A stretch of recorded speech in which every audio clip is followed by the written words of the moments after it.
തിരുവചനം തിരുവചനം. ഈശോമിശിഹായ്ക്ക് സ്തുതിയായിരിക്കട്ടെ. കർത്താവിനെ ഭയപ്പെടുന്നവൻ അവിടുത്തെ ശാസനം സ്വീകരിക്കുന്നു. പ്രഭാതത്തിൽ ഉണർന്ന് അവിടുത്തെ അന്വേഷിക്കുന്നവന് കൃപ ലഭിക്കും. രണ്ട് മർമ്മപ്രധാനമായ വിഷയത്തോട് ചേർന്നാണ് തിരുവചനം നമ്മുടെ മുമ്പിൽ ചിന്തകൾ, ഓർമ്മപ്പെടുത്തലുകൾ നൽകുന്നത്. നമുക്കൊരു നിമിഷം പ്രാർത്ഥിക്കാം. ഈശോയെ, അവിടുത്തെ തിരുമുമ്പിൽ ഞങ്ങൾ ഓരോരുത്തരും ഭയപ്പെടാതെ ജീവിക്കാൻ, അവിടുത്തെ ശാസനകളെ സ്വന്തമാക്കാൻ, അങ്ങനെ അനുഗ്രഹമുള്ള ജീവിതത്തിലേക്ക് എത്താൻ കൃപ തരണമേ. കർത്താവേ, പ്രഭാതത്തിലെ ഉണർന്ന് അവിടുത്തെ കൃപയിൽ വളരാൻ ഞങ്ങളെ അഭിഷേകം ചെയ്യണമേ. ഈശോയെ, തിരുവചനം ഞങ്ങൾക്കായി പറഞ്ഞു തരണമേ. അങ്ങ് ഒളിപ്പിച്ച് വെച്ച ചൈതന്യങ്ങളെ ഇതിൽ നിന്ന് ഞങ്ങൾക്കായിട്ട് പങ്കുവെച്ച് തരണമേ. ഹൃദയപൂർവ്വം പ്രാർത്ഥിക്കാം. അമ്മ മാതാവേ, ഞങ്ങൾക്ക് ഈ ആത്മീയ വഴി വിടർത്താൻ തക്ക വിധമുള്ള ആന്തരിക വെട്ടം തരാൻ പ്രാർത്ഥിക്കണേ. നന്മ നിറഞ്ഞ മറിയമേ, സ്വസ്തി. കർത്താവ് അങ്ങയോടുകൂടെ സ്ത്രീകളിൽ അങ്ങ് അനുഗ്രഹിക്കപ്പെട്ടവളാകുന്നു. അങ്ങയുടെ ഉദരത്തിൻ ഫലമായി ഈശോ അനുഗ്രഹിക്കപ്പെട്ടവനാകുന്നു. പരിശുദ്ധ മറിയമേ, തമ്പുരാൻ്റെ അമ്മേ, പാപികളായി ഞങ്ങൾക്ക് വേണ്ടി ഇപ്പോഴും ഞങ്ങളുടെ മരണസമയത്തും തമ്പുരാനോട് അപേക്ഷിച്ചു കൊള്ളണമേ. പ്രിയപ്പെട്ടവരെ, ഈ തിരുവചനം നമ്മളോട് പറയുകയാണ്, ദൈവഭയമുള്ളവരായിട്ട് കഴിയണം. അപ്പോൾ എന്താ ഈ ദൈവഭയം എന്ന് പറഞ്ഞാൽ? ദൈവം നമ്മളെ പേടിപ്പിക്കുന്ന, ഭയപ്പെടുത്തുന്ന, ഓടി ഒളിക്കാൻ നമുക്കിടയാകുന്ന ഒരു യാഥാർത്ഥ്യമോ ഒരനുഭവമാണോ? ഒന്നുമല്ല. ദൈവഭയം ബൈബിളിൽ ഏതാണ്ട് 300 തവണ വിശുദ്ധ ബൈബിളിൽ ദൈവഭയത്തെക്കുറിച്ച് പറയുന്നുണ്ടെന്നാണ് പറയുന്നത്. ആവർത്തിച്ച് ദൈവഭയത്തെക്കുറിച്ച് പറയുമ്പം ആത്മീയ പിതാക്കന്മാരും ബൈബിൾ വ്യാഖ്യാതാക്കളും പറയും, അവിടെയൊക്കെ പറയപ്പെടുന്നത് പേടിപ്പെടുത്തുന്ന, നമ്മളെ ശിക്ഷിക്കാൻ കടന്നു വരുന്ന, നമ്മളെ എല്ലാവരെയും പിടിച്ച് ഏതെങ്കിലുമൊക്കെ കെണിയിലാക്കിയിട്ട് നമ്മുടെ നാശത്തിന് സാഹചര്യമൊരുക്കുന്നൊരു ദൈവത്തെക്കുറിച്ചല്ല. ദൈവം അങ്ങനെ ഒരു ദൈവമല്ല. പലപ്പോഴും ഇന്ന് ആത്മീയ ഇടങ്ങൾ പോലും ദൈവത്തെ ഭയപ്പെടുത്തുന്നൊരു ജീവിതമായിട്ട് കഥാപാത്രമായിട്ടൊക്കെ പറയപ്പെടുന്നുണ്ട്. ചില ആളുകളൊക്കെ ദൈവത്തെക്കാളും അധികം പിശാചിനെയാണോ പേടിക്കുന്നത് എന്നൊക്കെ നമുക്ക് തോന്നിപ്പോവും. പിശാചിനെയാണോ വണങ്ങുന്നതെന്ന് പോലും തോന്നിപ്പോവും. ഒരു ഇടത്ത് ഇങ്ങനെ കുമ്പസാരത്തിന് ഒരുക്കുകയാണ്. അപ്പോൾ പാപത്തെക്കുറിച്ച് ഇങ്ങനെ പറഞ്ഞു, വല്ലാതെ മണിക്കൂറുകൾ നീണ്ട പാപത്തെക്കുറിച്ചുള്ള ഒരു വിടർത്തൽ. അവസാനം ഒരു ചേട്ടൻ ഏറ്റെന്ന് ചോദിച്ചു, അല്ല ഇനി ഇപ്പം പാപത്തിൻ്റെ ഒരു വലിയ ലിസ്റ്റ് അവതരിപ്പിച്ചല്ലോ. അദ്ദേഹം വളരെ സരസമായി ചോദിച്ചൊരു ചോദ്യം ഇതാണ്, ഇനി പാപം അല്ലാത്ത എന്തെങ്കിലും 1-2 കാര്യം പറയാമെന്ന് ചോദിച്ചു. സത്യത്തിൽ ആ മനുഷ്യനോട് പറഞ്ഞു, എൻ്റെ അച്ഛാ, ആ ഒരു പ്രഭാഷണത്തിനൊടുവിൽ മനസാക്ഷി കുത്തുകൊണ്ട് മരിച്ചു. കുറ്റബോധം വേണ്ടെന്നൊന്നും അർത്ഥമില്ല, പാപബോധം വേണ്ടെന്ന് അർത്ഥമില്ല. പക്ഷേ ദൈവം ഇങ്ങനെ ഭയപ്പെടുന്ന ഒന്നാണെന്നൊക്കെ, ദൈവം നമ്മളെ ഇങ്ങനെ പാത്തിരുന്ന് പിടിച്ച് ശിക്ഷിക്കുന്ന ഒരാളാണെന്നൊക്കെ പറയാൻ തക്ക വിധമുള്ള ഒരു ശൈലി, ഒരു നിലപാട്, ഒരു നിലവാരം, അതല്ല ആത്മീയത. ദൈവത്തെക്കുറിച്ച് നമ്മളിങ്ങനെ സ്നേഹമാണെന്നും കരുതലാണെന്നും ശ്രദ്ധയുള്ളവനാണെന്നും ഒക്കെ പറയുന്നതോടൊപ്പം ദൈവത്തിൻ്റെ ചൈതന്യങ്ങളെ പങ്കുവെച്ച് അത് ജീവിതത്തിൽ സ്വീകരിക്കാൻ വ്യക്തികൾ ഒരുങ്ങിക്കഴിയുമ്പം സ്വഭാവേന അവരുടെ ഉള്ളിൽ പാപബോധം രൂപപ്പെടും. അതാണ് മനസ്സിലാക്കേണ്ട ഒരു കാര്യം. അതുകൊണ്ട് ദൈവഭയം എന്നതിനെക്കുറിച്ചൊക്കെ പറയേണ്ടത് 1 യോഹന്നാൻ 4:18 പറയുന്നുണ്ട്, സ്നേഹം ഭയമില്ലാതാക്കും. സത്യത്തിൽ സ്നേഹിക്കാൻ പഠിപ്പിക്കുക, സ്നേഹത്തിൽ ആഴമുള്ളൊരു ആത്മീയതയിലേക്ക് വളരാനായിട്ട് പഠിപ്പിക്കുക. അപ്പം നമ്മുടെ ഉള്ളിൽ നിന്ന് ഭയം നഷ്ടപ്പെട്ടു പോകും. ഒരു കുഞ്ഞ് അപ്പനെ സമീപിക്കേണ്ടത് ഭയം കൊണ്ടാവരുത്. എന്നാൽ അപ്പൻ ജീവിതത്തിൽ ചിലപ്പോഴൊക്കെ തെറ്റുകൾ ചൂണ്ടിക്കാണിക്കുകയും അരുതായ്മകൾക്ക് മുമ്പിൽ നിശിതമായ നിലപാടുകൾ സ്വീകരിക്കുകയും അരുത എന്ന് പറയേണ്ടിടത്ത് പറയേണ്ടതുപോലെ പറയുകയും ഒക്കെ ചെയ്യും. ഇന്ന് പറ്റിപ്പോയിരിക്കുന്നത് സ്വാതന്ത്ര്യം എന്നത് എന്താണെന്നൊക്കെ നമ്മൾ തെറ്റായി വ്യാഖ്യാനിച്ചിരിക്കുക. ഇഷ്ടമുള്ളതൊക്കെ ചെയ്യാൻ കൊടുക്കുന്ന അവകാശമായിട്ട് സ്വാതന്ത്ര്യം മനസ്സിലാക്കപ്പെടുന്നു. മാതാപിതാക്കളെ മക്കൾക്ക് ഭയമില്ലാണ്ടായി. ആ ഭയമില്ലായ്മ അപകടകരമാണ്. മക്കൾ തീരുമാനിക്കും വീട്ടിലുള്ളവരെ എന്തു കാണണമെന്നും എത്ര സമയം എപ്പോഴാ. ഒരു വീട്ടിലെ കഥ എന്നെ വല്ലാണ്ട് അത്ഭുതപ്പെടുത്തി. സമയത്തും കാലത്തും കുരിശു വരയ്ക്കാൻ മോൻ സമ്മതിക്കുന്നില്ല. 8ാം ക്ലാസ്സിലാണ് പഠിക്കണേ. മാതാപിതാക്കൾ ഇങ്ങനെ അവൻ്റെ ആശ്രിതരെ പോലെ അവൻ എപ്പോഴാ അനുവാദം തരിക എന്ന് കാത്തിരിക്കുന്ന ഒരവസ്ഥയിലേക്ക് അധപതിച്ചപ്പോൾ ഞാൻ ചോദിച്ചു, പ്രിയപ്പെട്ട സഹോദരങ്ങളെ, നമ്മുടെ ജീവിതത്തിൽ ഈ ആധികാരികത നമുക്ക് നഷ്ടപ്പെട്ടു പോയത് കൊണ്ടാണ്. നമ്മുടെ വീടിനോട് ബന്ധപ്പെടുത്തിയും തീരുമാനങ്ങളൊക്കെ എടുക്കേണ്ടത് ഉത്തരവാദിത്തപ്പെട്ടവരാണെന്നുള്ള ബോധ്യം നിങ്ങൾക്കിടയിലുണ്ടാവണം. അത് കൃത്യതയോട് കൂടിയിട്ട് കൈമാറ്റം ചെയ്യണം. അല്ലാതെ കുഞ്ഞുങ്ങളെ ഭയപ്പെട്ട് കഴിയുന്ന പല വീടുകളുണ്ട്.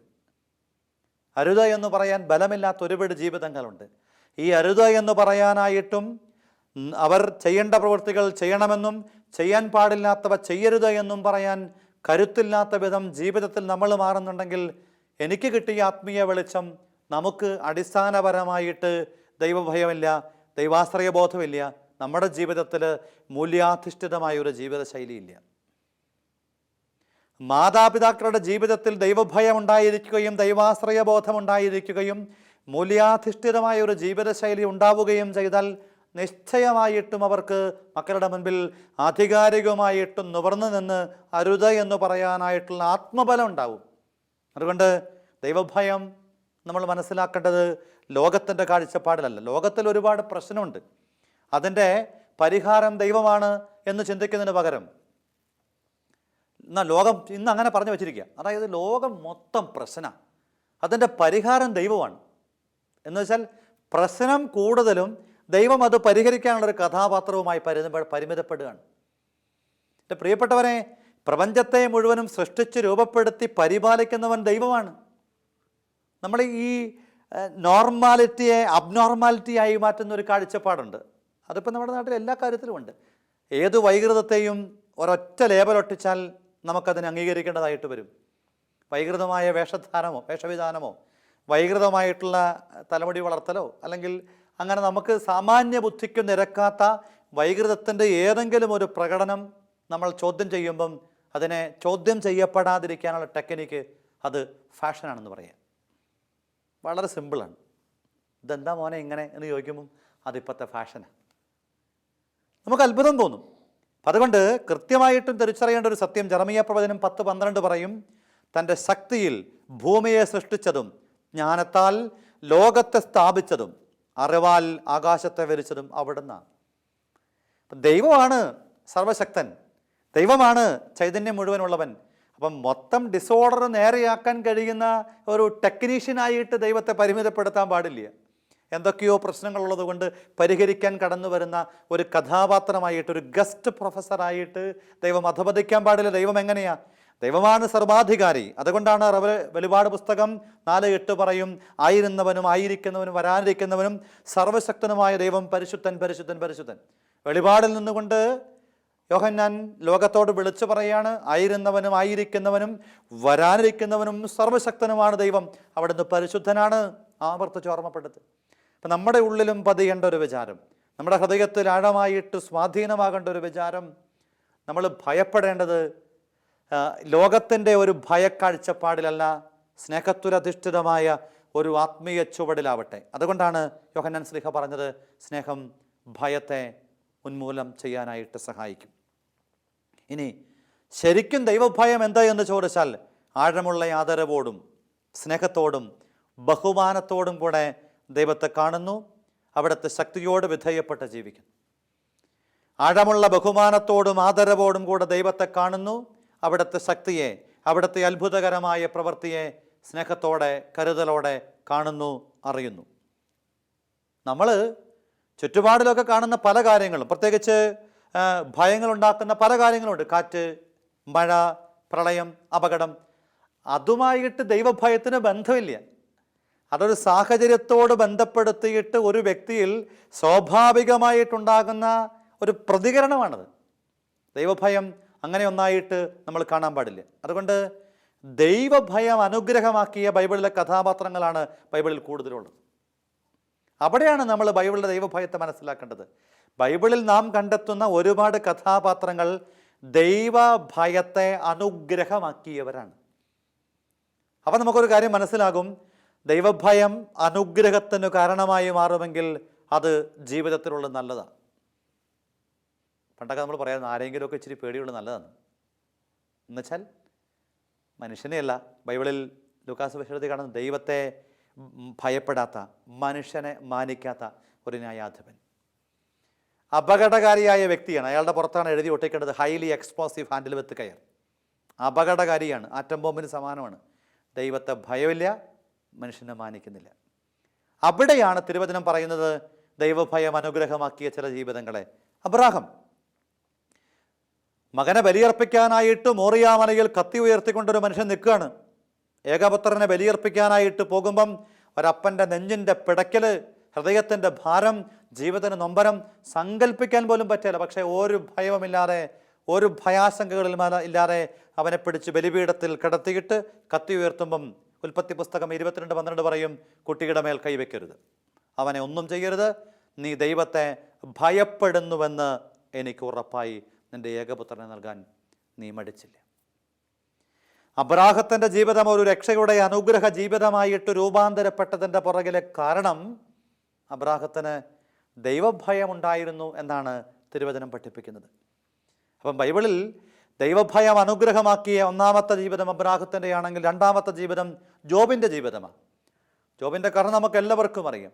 സഹനത്തിൻ്റെ അനുഭവങ്ങളിലൂടെ, തീച്ചൂളയിലൂടെ ഒരു മനുഷ്യൻ നീറുന്ന, ഉള്ളംകാൽ മുതൽ ഉച്ചി വരെ ഓരോ ശരീരത്തിലെ ഇടവും ഈ വ്രണതമായി മാറിയ മനുഷ്യൻ, ദൈവം തന്നു ദൈവമെടുത്തു എന്നൊക്കെ പറഞ്ഞ് ദൈവത്തിൻ്റെ മുമ്പിൽ നിന്നാവമാനങ്ങളില്ലാതെ നിലപാടെടുത്തവൻ, പിന്നീട് വഴിമാറുന്നുണ്ടായെങ്കിലും അത്രയും യോഗ്യതയുള്ള ജോബിൻ്റെ ജീവിതത്തെക്കുറിച്ച് പറയുന്നത് ജോബ് 1:8 പറയും, എൻ്റെ ദാസനായ ജോബിനെ ശ്രദ്ധിച്ചോ. ദൈവം ചോദിക്കുകയാണ് പിശാചിനോട്, അവനെ പോലെ സത്യസന്ധനും നിഷ്കളങ്കനും ദൈവത്തെ ഭയപ്പെടുന്നവനും തിന്മയിൽ നിന്ന് അകന്നു കഴിയുന്നവനുമായി ഭൂമുഖത്താരെങ്കിലും ഉണ്ടോ? ജോബിൻ്റെ പ്രത്യേകത, അടിസ്ഥാനപരമായ പ്രത്യേകതകളെക്കുറിച്ച് പറയുന്ന കൂട്ടത്തിൽ ശ്രദ്ധേയമായിട്ട് പറയാണ് ദൈവഭയമുള്ളവൻ.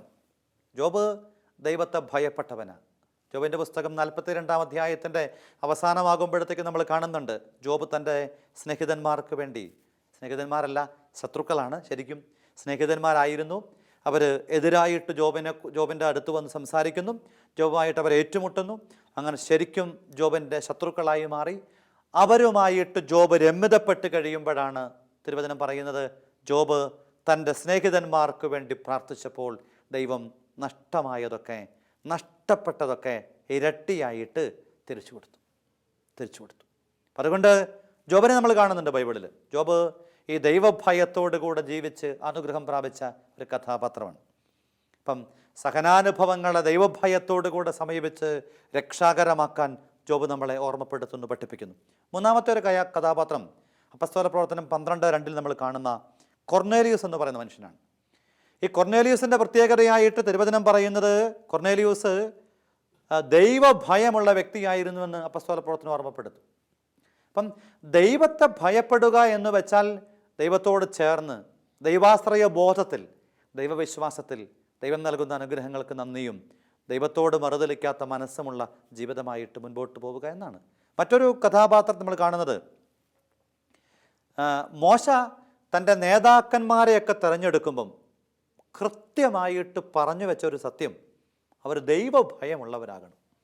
നോക്കിക്കേ, ഇസ്രായേലിൻ്റെ മരുഭൂമിയുടെ പ്രയാണ വഴികളിൽ അവർക്ക് കരുത്തായിട്ട് മാറാൻ ഒരു നേതാവിന് ബലം കിട്ടണമെങ്കിൽ ആ നേതാവ് എങ്ങനെയുള്ളതായിരിക്കണമെന്ന് മോശയ്ക്ക് കൃത്യമായിട്ടൊരു ബോധ്യമുണ്ടായിരുന്നു. മോശയുടെ ഉള്ളിൽ ദൈവഭയം ഉണ്ടായിരുന്നു, മോശയ്ക്ക് ഈ ബോധ്യം ഉണ്ടായിരുന്നു. അതുകൊണ്ട് മോശ കൃത്യമായി പുറപ്പാട് 18:21 പറയും, കഴിവും ദൈവഭയമുള്ളവരും സത്യസന്ധരും കൈക്കൂലി വെറുക്കുന്നവരുമായ ആളുകളെ തിരഞ്ഞെടുക്കണം. ദൈവത്തിൻ്റെ തിരഞ്ഞെടുപ്പിന് പോലും ആധാരമായി നിലകൊള്ളുന്ന ഒരു നേതാവിൻ്റെ ഗുണഗണങ്ങളിൽ ശ്രദ്ധയോട് കൂടിയിട്ടുണ്ടായിരിക്കണമെന്ന് മോശ ജീവിതത്തോട് ചേർത്ത് വെച്ചുകൊണ്ട് സ്വർഗം ഓർമ്മപ്പെടുത്തുന്ന ഒരു വിഷയമാണ് എന്ത്? കഴിവ്, ദൈവഭയം, സത്യസന്ധത, കൈക്കൂലി വാങ്ങാത്ത ആൾ. അപ്പോൾ ഓരോ വിശ്വാസിയും വ്യക്തിയും തിരിച്ചറിയണം, എവിടെയൊക്കെ തിരുവചനങ്ങൾ ദൈവഭയത്തെക്കുറിച്ച് പറയുന്നവോ ദൈവഭയമുള്ള വ്യക്തികളെ ചൂണ്ടിക്കാണിക്കുന്നുവോ അവരിലൊക്കെ പ്രകടമായിട്ടുള്ളത്, അവരൊക്കെ അനുഗ്രഹമായി മാറിയത് ആ ദൈവഭയത്തെ ലോകത്തിൻ്റെ ഭയം പോലെ ഒന്നായി കാണാതെ അത് ദൈവത്തിൻ്റെ അത്ഭുതകരമായ ദൈവത്തോടുള്ള ബന്ധത്തിൻ്റെ മേഖലയിൽ ഒന്നായി കണ്ടതുകൊണ്ടാണ്. ആദിമാതാപിതാക്കൾ അവർ ദൈവത്തെ ഭയപ്പെട്ടു എന്ന് ഉൽപ്പത്തി പുസ്തകം 3-ാം അധ്യായത്തിൽ 9 ആദം നീ എവിടെയെന്നൊക്കെ ചോദിച്ച് ദൈവം കടന്നു വരുന്നുണ്ട്. അവരെന്താ ഭയപ്പെടാൻ കാരണം? അവിടെ ഭയപ്പെടാനായിട്ടു കാരണമായി മാറിയത് ദൈവത്തിൻ്റെ പ്രവൃത്തിയല്ല, അവരുടെ പ്രവൃത്തിയാണ്. ആ പ്രവൃത്തിയിലൂടെ അവർ എന്തു ചെയ്തു? ദൈവത്തിൻ്റെ നിലപാടിന് വിരുദ്ധമായിട്ട് മാറി. അപ്പോൾ അവർ പാപം ചെയ്തു. പാപം വഴിയായി ഭയം അവരെ വല്ലാതെ പിടിക്കാൻ തുടങ്ങി. നാണം അവരുടെ ജീവിതത്തിൻ്റെ ഭാഗമാകാൻ തുടങ്ങി. അവർ അപകടകാരികളായിട്ട് മാറി. അപ്പം അതുകൊണ്ട് ബൈബിളിൽ ആവർത്തിച്ച് നമ്മൾ കാണുന്ന കഥാപാത്രങ്ങൾ അല്ലെങ്കിൽ അവരോട് ബന്ധപ്പെട്ട ചിന്തകൾ നമ്മളെ പഠിപ്പിക്കുന്ന ആത്മീയ വിചാരം ഈ ലോകം കാണുന്ന കാഴ്ചപ്പാടിലല്ല ദൈവഭയത്തെ കാണേണ്ടത്. ലോകത്തിൻ്റെ ശക്തിയല്ല, ദൈവത്തിൻ്റെ ശക്തിയാണ് ഉന്നതം എന്ന ബോധ്യത്തോടു കൂടിയിട്ട് അബ്രാഹാം ദൈവഭയത്തിൽ കഴിഞ്ഞതുപോലെ, ജോബ് ദൈവഭയമുള്ളവനാണെന്ന് തിരുവചനം പഠിപ്പിച്ചതുപോലെ, കൊർന്നേലിയൂസിൻ്റെ ജീവിതം ദൈവഭയത്തിൽ കൃത്യമായും ചുറ്റപ്പെട്ടിരുന്നു എന്ന ബോധ്യത്തിൽ നിന്ന് മോശ തെരഞ്ഞെടുപ്പിനകത്ത് പോലും ദൈവഭയത്തെ ഉപയോഗിച്ചു എന്നതും നമുക്ക് ബലമായി മാറട്ടെ. ഇനി ക്രിസ്തു ദൈവഭയത്തെയും സ്നേഹത്തെയും കൃത്യമായിട്ട് ചേർത്ത് വെച്ചുകൊണ്ട് നമുക്ക് മുൻപേ ഒരാത്മീയ ദർശന വഴി വെട്ടിത്തുറന്നു. അവിടെയാണ് നമ്മൾ എത്തി നിൽക്കുന്നത്. അപ്പം ദൈവഭയത്തെ എങ്ങനെ കൈകാര്യം ചെയ്യണമെന്ന് അത് സ്നേഹത്തിൽ അധിഷ്ഠിതമായിട്ട് ആരോഗ്യകരമായിട്ട് ലക്ഷ്യപ്രയാണത്തിൽ എത്താൻ സഹായിക്കുമെന്ന് ഈശോ തൻ്റെ ജീവിതം കൊണ്ട് പഠിപ്പിച്ചു. മത്തായി സുവിശേഷത്തിൽ 10-ാം അധ്യായത്തിൻ്റെ 28-ാം വചനം പറയും, ശരീരത്തെ കൊല്ലുകയും ആത്മാവിനെ കൊല്ലാൻ കഴിവില്ലാതിരിക്കുകയും ചെയ്യുന്നവരെ നിങ്ങൾ ഭയപ്പെടേണ്ട, ഇവ രണ്ടും നശിപ്പിക്കാൻ കഴിവുള്ള ദൈവത്തെ ഭയപ്പെടുവിൻ. എന്നുവെച്ചാൽ ഈ ശരീരത്തെയും ആത്മാവിനെയും കൃപയോടുകൂടിയിട്ട് കൈകാര്യം ചെയ്യാൻ പറ്റും. ശരീരത്തെ കൊല്ലുകയും എന്നാൽ ആത്മാവിന് നാശം വിതയ്ക്കാൻ പര്യാപ്തമല്ലാതിരിക്കുകയും ചെയ്യുന്നവരെ പേടിക്കണ്ട എന്ന് പറഞ്ഞിട്ട് ഇതിനെ കൃത്യതയോട് കൂടിയിട്ട് കൂട്ടിമുട്ടിച്ചുകൊണ്ട് ക്രിസ്തു പഠിപ്പിക്കുകയാണ്. ക്രിസ്തു ജീവനം നമുക്ക് നൽകുന്ന ഓർമ്മപ്പെടുത്തലാണ്. ക്രിസ്തുവിൻ്റെ ദൈവഭയവും ദൈവസ്നേഹവും നാം ജീവിതത്തിൽ പരിശീലിക്കണം. അതുകൊണ്ടാണ് ദൈവഭയത്തോടെ, ഭയഭക്തി ബഹുമാനത്തോടെ നമുക്ക് നിൽക്കാൻ പറ്റുമോ, ജീവിതം വിജയിക്കും. സുഭാഷിതം 12-ാം അധ്യായം 1-ാം തിരുവചനം പറയും, ശിക്ഷണം ഇഷ്ടപ്പെടുന്നവൻ വിജ്ഞാനത്തെയാണ് സ്നേഹിക്കുന്നത്. എന്നുവെച്ചാൽ ദൈവം ചിലപ്പോഴൊക്കെ നമ്മളെ തിരുത്താൻ, മാറ്റം വരുത്താനായിട്ട് ഓർമ്മപ്പെടുത്തും. അതിനർത്ഥം എന്തെന്നാ? നമ്മുടെ തല്ലാനോ കൊല്ലാനോ ഉപദ്രവിക്കാനോ ഒന്നുമല്ല, സഹനങ്ങൾ അനുവദിക്കും. പത്രോസ്ലീഹ പറയുന്നില്ലേ, നിങ്ങൾക്ക് താങ്ങാവുന്നതിലേറെ സഹനം ദൈവം തരില്ല, നിനക്കത് താങ്ങാനായിട്ട് കഴിവുണ്ട്. അവിടെ അതിജീവനത്തിൻ്റെ കൃപ നിന്നിലുണ്ട്. വീണ്ടും സുഭാഷിതം 8:33 പറയും, പ്രബോധനം കേട്ട് വിവേകികളായി തീരുവാൻ അതിനെ അവഗണിക്കരുത്. എന്നുവെച്ചാൽ ഈ തിരുവചനം നമ്മൾ വായിച്ച തിരുവചനം പറയാണ്, പ്രഭാതത്തിൽ ഉണർന്ന് അവിടത്തെ അന്വേഷിക്കുന്നവന് കൃപ ലഭിക്കും. പ്രഭാതത്തിൽ ഉണർന്ന് അവിടത്തെ അന്വേഷിക്കും എന്നുവെച്ചാൽ രാവിലെ തന്നെ തമ്പുരാൻ്റെ സന്നിധാനത്ത് പ്രാർത്ഥിച്ച് വചനം വായിച്ച് അവിടുത്തെ വെളിപാടിന് വേണ്ടി കാത്തിരുന്നാൽ, എന്നുവെച്ചാൽ ലോകത്തിൻ്റെ കാഴ്ചപ്പാടുകളൊന്നും ഉള്ളിൽ കയറാതെ, ലൗകികമായ സ്വാധീനങ്ങളൊന്നും നമ്മളെ അപകടപ്പെടുത്താതെ, വളരെ ഒരു തുറന്ന പുസ്തകത്തോട് കൂടിയിട്ട് ദൈവത്തിൻ്റെ ഒരു ബ്ലാക്ക് ബോർഡ് അല്ലെങ്കിൽ വൈറ്റ് ബോർഡ്, അവിടെ നമ്മൾ ചെന്നിരുന്നാൽ ദൈവം നമുക്ക് നല്ല ഉപദേശങ്ങളും നിർദ്ദേശങ്ങളും തരും. അതുകൊണ്ടാണ് ഈ രാവിലെ ഉണർന്ന് പ്രാർത്ഥിക്കണം. ഒരു സഹോദരൻ എന്നോട് പറഞ്ഞു, നേരം വെളുത്ത് അതിരാവിലെ ഉണർന്നാൽ ശല്യമൊന്നുമില്ല, ആരുമില്ല, കാരണം തിരക്ക് കുറവാണ്, ട്രാഫിക് കുറവാണ്, വണ്ടി ഓടിക്കാൻ പോലും അങ്ങനെയാണ്. ദൈവത്തിൻ്റെ അടുത്തും അങ്ങനെയാണ് പറയുന്നത്. രാവിലെ ഇങ്ങനെ ഉണർന്ന് ദൈവത്തോട് ചേർന്ന് ജീവിക്കുന്നവരെക്കുറിച്ചാണ് നമ്മൾ മനസ്സിലാക്കേണ്ടത്. ഇന്ന് പലപ്പോഴും പ്രഭാതത്തിലെ ഉണരാൻ, ഈ രാവിലെ ഉണരുമ്പോൾ എന്താ ഗുണം? മനസ്സ് വളരെ ശുദ്ധമായിരിക്കും. വൈകുന്നേരമൊക്കെ നമ്മുടെ പ്രാർത്ഥനകളൊക്കെ പലപ്പോഴും കടത്തുപോക്കുകളായി മാറുന്നില്ലേ? കുടുംബ പ്രാർത്ഥന എന്നൊക്കെ പറയണത് ഒരു ദിവസത്തിൻ്റെ മറ്റ് പരിപാടികളൊക്കെ കഴിഞ്ഞുള്ള ഒരു അവസാനത്തെ പ്രോഗ്രാമായിട്ട്, മറ്റ് പ്രോഗ്രാമുകളുടെയൊക്കെ അവസാനത്തെ ഒരു പരിപാടി ചാർട്ടിൽ ലിസ്റ്റ് ചെയ്യുമ്പം ഏറ്റവും അവസാനത്തെ ഒരു പ്രോഗ്രാം എന്ന രീതിയിലോട്ട് കുടുംബ പ്രാർത്ഥന മാറിയാൽ ഇത്രയും അപകടകരമാണ്, ഇത്ര ഭയാനകമാണ്. അതുകൊണ്ട് വളരെ ശ്രദ്ധാപൂർവം നമ്മൾ മനസ്സിലാക്കണം, പ്രഭാതത്തിൽ ഉണർന്ന് അവിടുത്തെ അന്വേഷിക്കുന്നവന് കൃപ ലഭിക്കും. അപ്പം രാവിലെ ഉണർന്നാൽ രാവിലത്തെ അന്വേഷണത്തിന് കുറച്ചും കൂടെ സുഖമുണ്ടെന്നാണ് പറയുന്നത്, കുറച്ചും കൂടെ വ്യക്തതയുണ്ടെന്നാണ് പറയുന്നത്. അപ്പം പ്രഭാതത്തിൽ അന്വേഷിക്കാനായിട്ട് തീരുമാനമെടുത്താൽ ലഭിക്കണത് എന്താണെന്നാണ് പറഞ്ഞേ? മറ്റൊന്നുമല്ല, കൃപയാണ്. ഈ വചനം നമ്മളെ എത്തിക്കുന്നത് ഈ ഒരു പ്രധാനപ്പെട്ട വിഷയത്തിലേക്കാണ്. ഒന്നാമത്തെ ഭാഗം നമ്മൾ കണ്ടു, കർത്താവിനെ ഭയപ്പെടുന്നവൻ അവിടുത്തെ ശാസനം സ്വീകരിക്കുന്നു. എന്നുവെച്ചാൽ ദൈവത്തെ ഭയപ്പെട്ട് അവിടുത്തെ തിരുത്തലുകളൊക്കെ സ്വീകരിച്ച ഒരാൾ ജീവിക്കുകയാണ്. അവനിൽ സ്വാഭാവികമായിട്ടും ഉണ്ടാകേണ്ടത്, ഇപ്പോൾ ദൈവത്തോട് ചേർന്ന് ജീവിക്കാൻ തീരുമാനമെടുത്തു, ആ വ്യക്തിയിൽ ഉണ്ടാകേണ്ടത് അവർ ദൈവത്തോട് രാവിലെ തന്നെ ഉണർന്ന് അഭിഷേകത്തോടെ ചേർന്ന് ജീവിക്കാനായിട്ട് തുടങ്ങും. അവിടെ അവരിൽ എന്തു നിറയാൻ തുടങ്ങും? കൃപകൾ നിറയാൻ തുടങ്ങും. കൃപകൾ നിറയാൻ തുടങ്ങും. ഇത് ഇന്ന് കഴിവിനെ മാനദണ്ഡമാക്കുന്ന ഒരു കാലത്താണ് നമ്മൾ ജീവിക്കുന്നത്. ഇന്ന് കഴിവുള്ളവർ ഒരുപാട് പേരുണ്ട്, ഒത്തിരി കഴിവുള്ളവർ, അസാമാന്യമായ സിദ്ധിയുള്ളവർ. ജീവിതത്തിൽ അവർ വിജയിക്കുന്നുണ്ടോ എന്ന് ചോദിച്ചാൽ ലോകത്തിൻ്റെ കാഴ്ചപ്പാടിൽ അവർക്ക് കാറുണ്ട്, വീടുണ്ട്, സൗകര്യങ്ങളുണ്ട്. അവർക്ക് ലോകത്തിൻ്റെ കണ്ണിലും കാഴ്ചപ്പാടിലും കുറവുകളായിട്ടൊന്നും കാണുന്നില്ല. പക്ഷേ ജീവിതത്തിൽ അവർ വിജയിച്ചു എന്ന് ചോദിച്ചാൽ വ്യക്തിപരമായിട്ട് ഇങ്ങനെയുള്ള ആളുകളെയൊക്കെ കണ്ടുമുട്ടാനും കൗൺസിലിങ്ങിലൂടെ ശുശ്രൂഷ ഇടങ്ങളിലൂടെ ഇവരോടൊക്കെ സംസാരിക്കാനും ഇടപെടുകാനും ഒക്കെ ഇടയായപ്പം ഒരു കാര്യം എനിക്ക് ബോധ്യം കിട്ടി. ഈ സമ്പാദ്യങ്ങളും സൗകര്യങ്ങളും ഉള്ളവരൊക്കെ, കഴിവുള്ളവരുടെ ഗണത്തിൽപ്പെടുന്നവരൊക്കെ വിജയിച്ചവരുടെ കൂട്ടത്തിലാണോ എന്ന് ചോദിച്ചാൽ അല്ലെന്ന് പറയേണ്ടതായി വരും.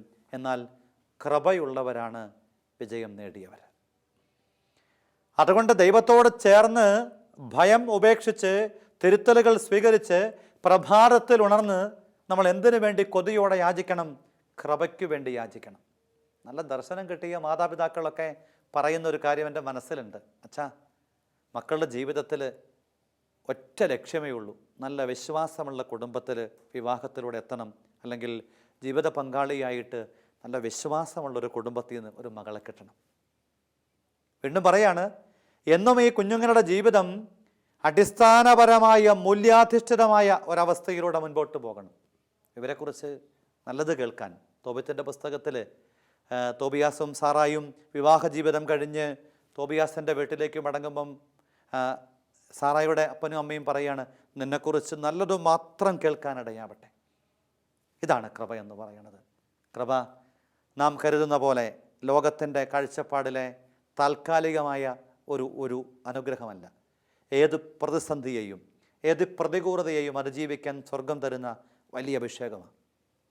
It's a grace, sacramental grace ഉണ്ട് കൂദാശകളിലൂടെ കിട്ടുന്നത്. അതുകൊണ്ടാണ് വിശുദ്ധ കുർബാനയും കുംഭസാരവും മറ്റു കൂദാശകളുമൊക്കെ നമ്മുടെ ഉള്ളിൽ കൃപയ്ക്കുമേൽ കൃപയായി മാറാൻ സഹായിക്കും. ഈ കാലത്തൊക്കെ നമുക്കത് കൂടുതൽ ബോധ്യമായി നമുക്ക് തിരികെ വരാം, തീക്ഷ്ണതയോടെ മടങ്ങി വരാം. ഓൺലൈനിലെ ശുശ്രൂഷകളിൽ നിന്നൊക്കെ മാറിയിട്ട് നേരിൽ എൻ്റെ തമ്പുരാനെ കാണാൻ, അടുത്തെൻ്റെ തമ്പുരാൻ്റെ കൂടെയായിരിക്കാൻ, അങ്ങനെ ഈശോയെ സ്വീകരിക്കാൻ, കുംഭസാരത്തിലൂടെ പാപങ്ങൾ ഏറ്റുപറയാൻ, അങ്ങനെ ബന്ധനങ്ങൾ അഴിയാൻ, ദൈവത്തിൻ്റെ തിരുത്തലുകളൊക്കെ സ്വീകരിക്കാൻ, ദൈവത്തിൻ്റെ ഓർമ്മപ്പെടുത്തലുകളൊക്കെ സ്വീകരിക്കാൻ, അങ്ങനെ പ്രഭാതത്തിലെ ഉണർന്ന് എന്ന് വെച്ചാൽ പ്രഭാതത്തിൽ ഉണർന്ന് പറഞ്ഞാൽ തീക്ഷ്ണതയോടെ നല്ല ഉള്ളിൽ തീയോടെ അഭിഷേകത്തോടെ ആയിരുന്ന് കൃപയുള്ളവരാകാം. അങ്ങനെ കൃപയുടെ കൈമാറ്റത്തിന് വേണ്ടി ആഗ്രഹിക്കാം. ഒരു നിമിഷം പ്രാർത്ഥിക്കാം. കർത്താവേ, ലോകത്തിൻ്റെ ഭയമല്ല ദൈവഭയം എന്നതുകൊണ്ടർത്ഥം. ചുമ്മാ കാറ്റിനെയും മഴയും പേടിക്കുന്ന പോലെയല്ല. ദൈവത്തെ ബഹുമാനിക്കുന്ന, സ്നേഹിക്കുന്ന, ആദരിക്കുന്ന ആത്മീയത. സ്വർഗം സ്വപ്നം കണ്ട ഒരു ദൈവിക സങ്കല്പ വഴിയിലേക്ക് ഞങ്ങളെ ചേർത്ത് പിടിക്കണേ. ഞങ്ങളുടെ ജീവിതത്തിൽ ദൈവത്തെ ചേർന്ന് നിന്ന് സ്വന്തമായിട്ട് കണ്ട് അടുത്തൊന്ന് അനുഗമിക്കാനും അനുസരിക്കാനും അനുയാത്ര ചെയ്യാനും അനുഗ്രഹം തരണമേ.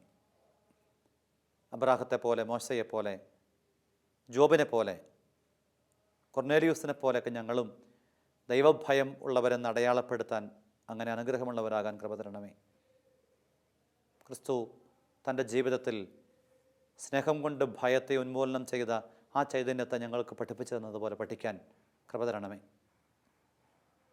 കർത്താവേ, ഞങ്ങളുടെ ജീവിതം പ്രഭാതത്തിലുണർന്ന് കൃപയാൽ നിറയാൻ തക്ക വിധം ക്രിസ്തുവിൻ്റെ വഴികളെ ഏറ്റെടുക്കാനും പ്രായോഗികമാക്കാനുമുള്ള അഭിഷേകം തരണമേ. അമ്മയെ പ്രാർത്ഥിക്കണേ.